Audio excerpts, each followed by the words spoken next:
బండి సంజయ్పై BRS party Karimnagar జిల్లా మాజీ అధ్యక్షులు జీవీ రామకృష్ణారావు ఫైర్ అయ్యారు. కేసీఆర్కు కాంగ్రెస్ ఎమ్మెల్యేలు టచ్లో ఉన్నారని బండి సంజయ్ అనడం విడ్డూరంగా ఉందని ఆయన తెలిపారు.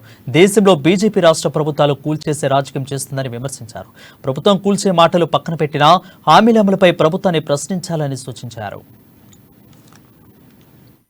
ఈ ప్రభుత్వాలను బలగొట్టే చరిత్ర మా టీఆర్ఎస్ పార్టీకి లేదు, మా కేసీఆర్ గారికి నచ్చలేదు. ఆ కల్చర్ అంతా కూడా మీ పార్టీకి ఉన్నది. భారతీయ జనతా పార్టీ కల్చరు మీరు గెలని చోట్ల ప్రజాస్వామ్యాన్ని అపహాసం చేసుకుంటా పడగొట్టే చరిత్ర మీది. దాని నిదర్శనమే మహారాష్ట్రలో మీరు పడగొట్టిన ప్రభుత్వాన్ని, గోవాలో పడగొట్టిండు, మధ్యప్రదేశ్లో పడగొట్టిండు.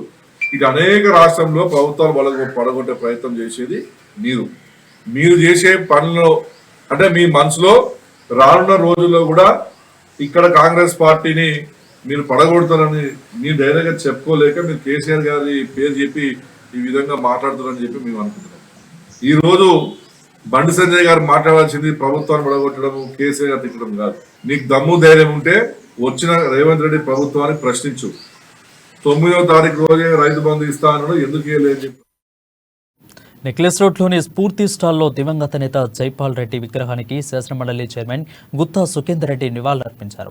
తెలంగాణ రాష్ట్ర ఏర్పాటులో జైపాల్ రెడ్డి కృషి ఎంతో ఉందని, కేంద్ర మంత్రిగా ఉండి రాష్ట్ర ఏర్పాటు కోసం విశేష కృషి చేశారని తెలిపారు. తెలంగాణ రాజధాని హైదరాబాద్ ఉందంటే అది కేవలం జైపాల్ రెడ్డి శ్రమ ఫలితమేనని తెలిపారు. అయితే హైదరాబాద్కి మెట్రో రైల్ ప్రాజెక్టు తీసుకొచ్చిన ఘనత జైపాల్ రెడ్డిదేనని గుత్తా సుఖేందర్ రెడ్డి స్పష్టం చేశారు.